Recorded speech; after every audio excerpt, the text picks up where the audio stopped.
Assalamualaikum warahmatullahi wabarakatuh. Perkenalkan, nama saya Retno Wijayanti, mahasiswi dari Universitas Pancasakti Bekasi, Fakultas Ekonomi dan Bisnis.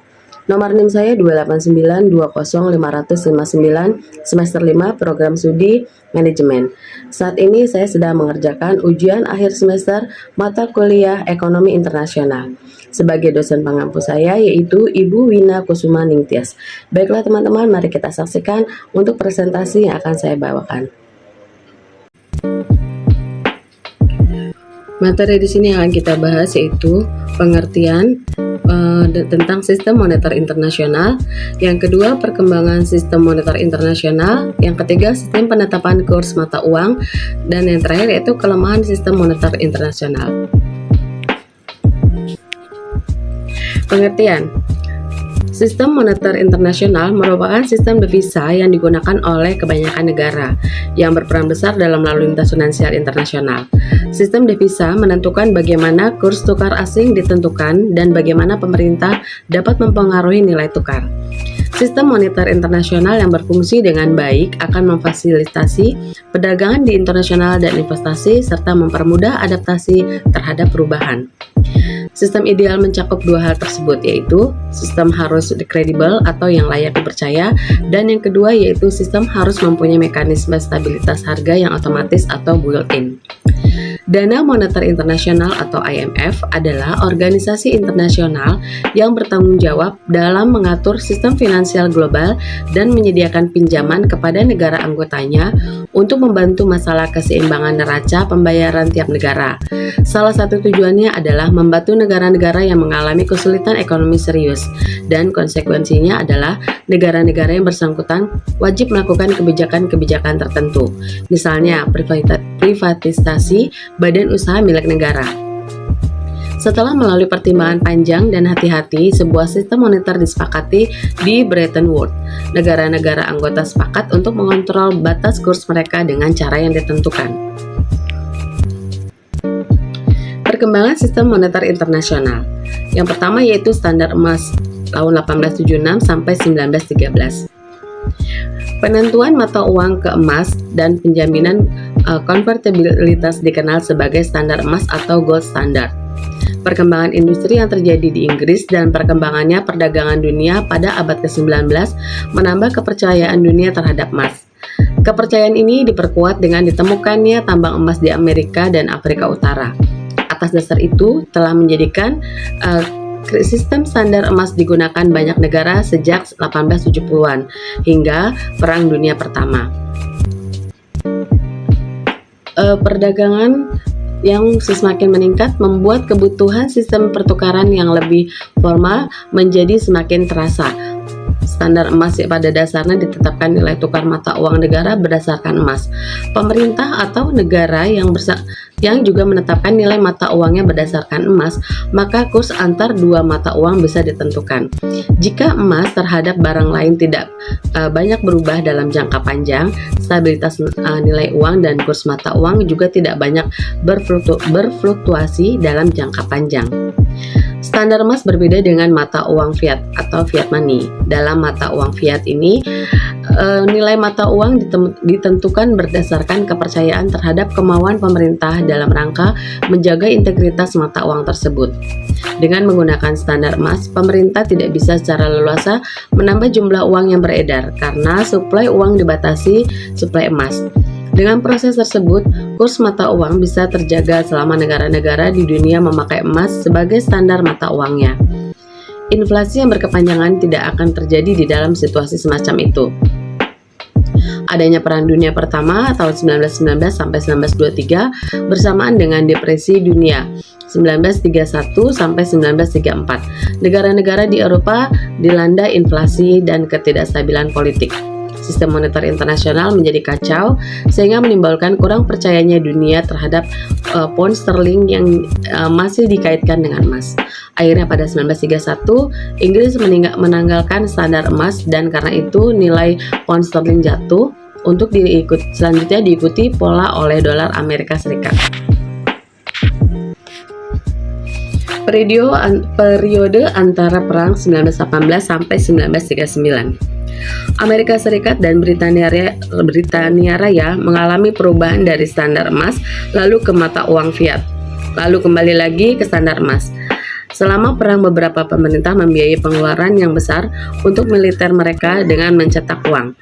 Hal ini mengakibatkan terjadinya inflasi dan pada akhir 1918 tingkat harga menjadi lebih tinggi yang terjadi di mana-mana.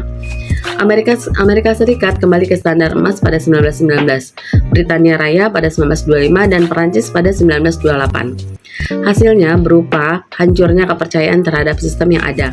Bagi negara-negara yang mendevaluasi mata uangnya sesuka hati, publik tidak lagi yakin berapa banyak emas yang dapat dibeli dengan mata uang mereka. Alih-alih memegang mata uang negara lain, orang sering mencoba untuk mengubahnya menjadi emas segera supaya negara mendevaluasi mata uangnya dalam periode intervensi. Yang ketiga yaitu standar barang bukan emas, zaman Bretton Woods. Pada tanggal 1 sampai 22 Juli 1944 diadakan Pertemuan International Monetary and Financial Conference di Bretton Woods, New Hampshire, Amerika Serikat, suatu konferensi moneter internasional yang dihadiri oleh 44 negara. Kemudian dikenal dengan Bretton Woods Conference.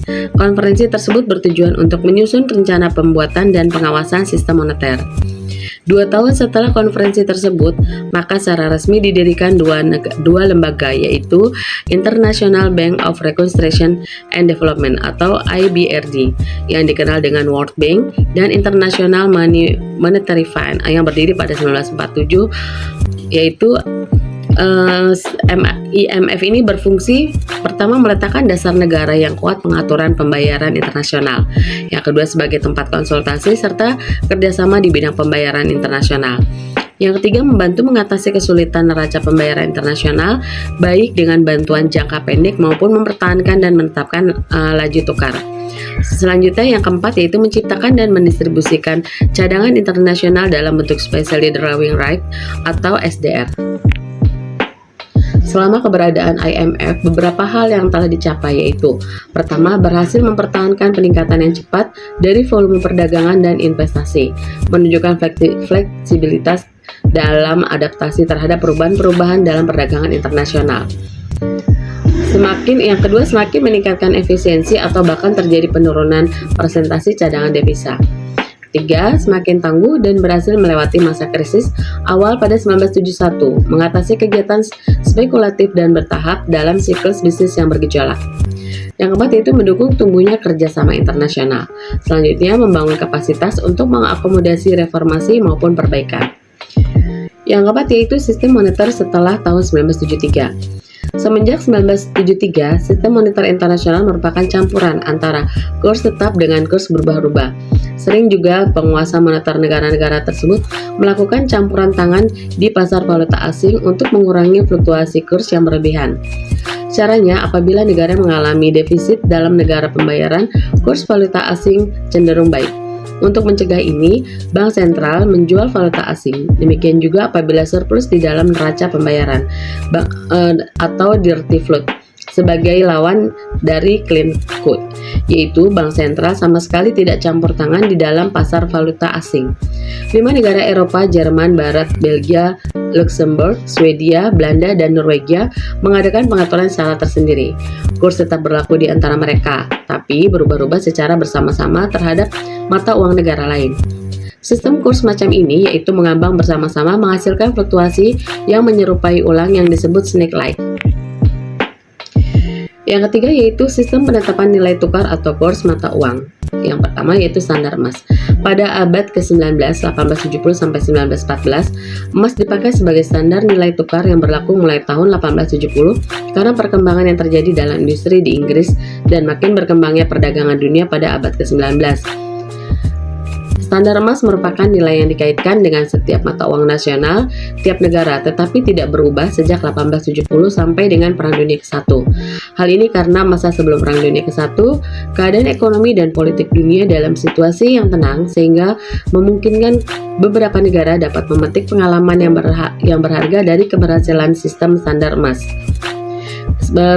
Bekerja standar emas suatu negara itu terjadi apabila yang pertama, nilai mata uang dijamin dengan nilai seberat emas tertentu.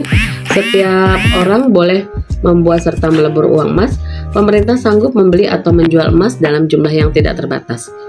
Selanjutnya yaitu sistem nilai tukar mengambang atau flexible exchange rate. Sistem dari nilai tukar tergantung dengan sifat pasar.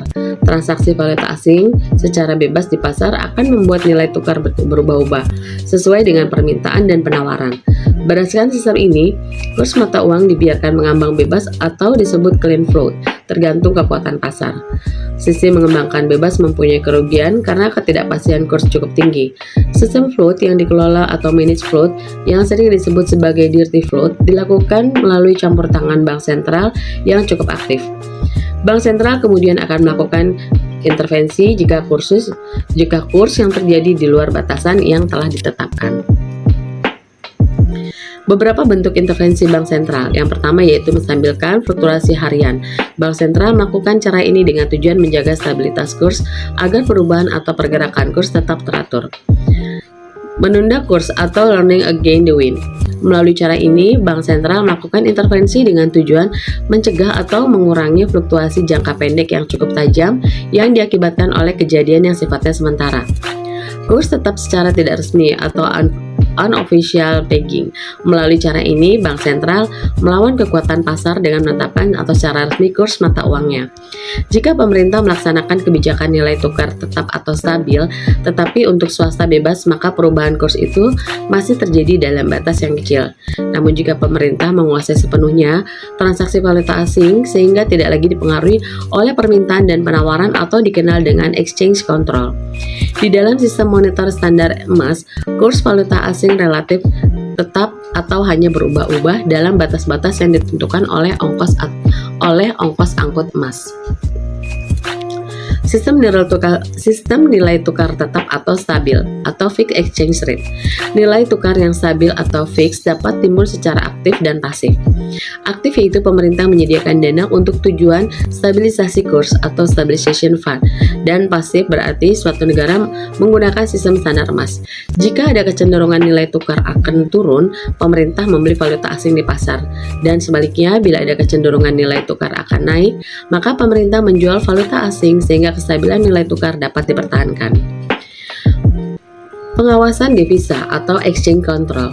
Pemerintah memonopoli seluruh transaksi valuta asing. Tujuannya adalah untuk mencegah adanya aliran modal ke luar negeri dan melindungi pengaruh depresiasi dari negara lain, terutama dalam hal negara tersebut memiliki keterbatasan dalam cadangan valuta asing dibandingkan dengan permintaannya.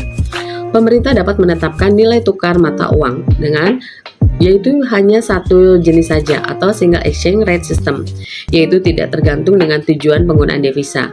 Yang kedua, lebih dari satu macam nilai tukar atau multiple exchange rate, tergantung dari tujuannya penggunaan devisa.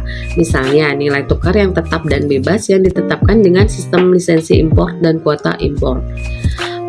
Pengalokasian devisa oleh pemerintah dapat menggunakan 3 cara, yaitu alokasi individu atau individual allocation, pertukaran kuota atau exchange kuota, dan daftar tunggu atau waiting list. Pada umumnya, tujuan suatu negara menjalankan pengawasan devisa adalah pertama yaitu mencegah terjadinya aliran modal ke luar negeri dan menekan neraca pembayaran yang tidak seimbang atau disequilibrium. Yang kedua, melindungi industri dalam negeri dengan membatasi impor. Yang ketiga, memperoleh pendapatan bagi pemerintah yaitu dari keseluruhan pembelian dan penjualan valuta asing oleh pemerintah. Yang keempat yaitu import bersyarat, yaitu menggunakan devisa untuk import dengan syarat importir harus membeli juga produk dan negeri atau tie-in import arrangement. Kelemahan sistem moneter internasional. Yang pertama yaitu inflasi yang berkepanjangan. Ketika sistem moneter internasional dikaitkan dengan emas yang pada akhirnya menyebabkan saling ketergantungan di antara sistem mata uang sehingga menjadi jangkar bagi nilai tukar yang tetap atau fixed exchange rate dan menstabilkan inflasi.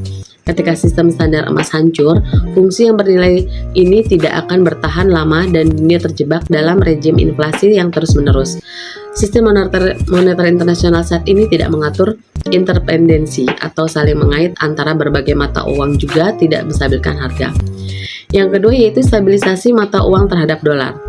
Setelah revolusi di Eropa Timur dan hancurnya komunisme, kita tiba-tiba memiliki 10 negara baru yang masuk ke dalam sistem moneter internasional.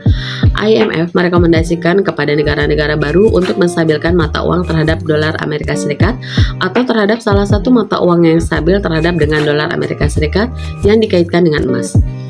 Yang ketiga, perlu kepemimpinan yang kuat.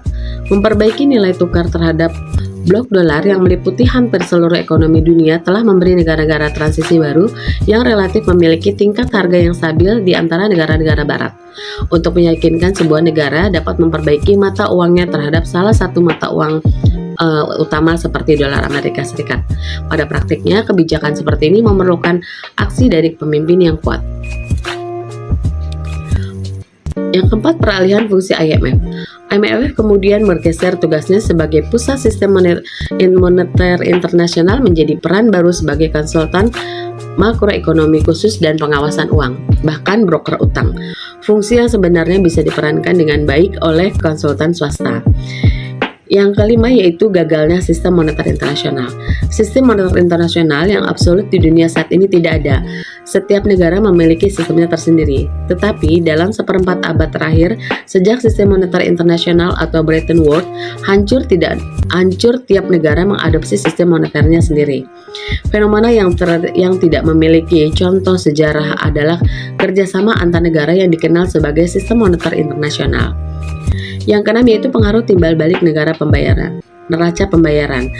Ketergantungan di antara sistem moneter internasional didukung fakta bahwa keseimbangan neraca pembayaran atau suatu negara saling berhubungan satu sama lain. Apabila suatu negara memiliki neraca perdagangan yang surplus, maka negara-negara lain memiliki neraca perdagangan yang defisit. Adanya yaitu tambahan derajat kebebasan untuk memelihara kestabilan harga atau dalam kasus standar emas adalah memelihara atau menstabilkan harga emas. Yang selanjutnya yaitu ketidakpastian mata uang tunggal dan nilai tukar mengambang. Ketika suatu negara memiliki super ekonomi, mata uangnya seringkali memenuhi banyak fungsi dari sebuah mata uang internasional. Selanjutnya yaitu negara yang mengalami kepelitan. Adanya sovereign debt yaitu utang pemerintah negara berdaulat menghambat bisnis internasional. Beberapa negara berkembang tidak mampu mengembalikan utangnya. Bahkan bunganya pun tidak terbayar. Penyebab bertambahnya utang negara berkembang yaitu melonjaknya harga minyak. Pada 1973 sampai 1974, harga minyak mengalami kenaikan 4 kali lipat pada tahun 1979-1980, dinaikkan lagi menjadi 2 kali lipat. Kenaikan harga mendorong meningkatkannya inflasi yang kemudian ditambah lagi terjadinya resesi dunia. Demikian presentasi yang sudah saya bawakan, semoga akan dapat bermanfaat bagi kita semua. Terima kasih. Wabillahi taufiq wal hidayah. Wassalamualaikum warahmatullahi wabarakatuh.